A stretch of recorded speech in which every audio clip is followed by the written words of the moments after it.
mabuhay, maayong udto sa tanan ko, followers, viewers, and supporters.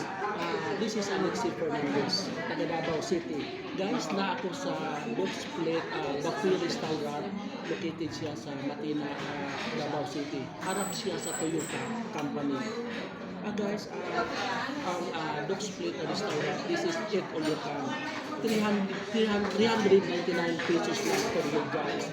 Pero more than 10 nilahang menu. Na siya mga desserts, na sila kining juices. Makakapili ka. They have litson paksiw. They have beef steak, pork steak, BJ's, squid, fish fillet, butter chicken. Daghan kag mapipilian guys for only 399 pesos. This is ito yung BJ's nila. So yummy ang BJ's. Vegetables.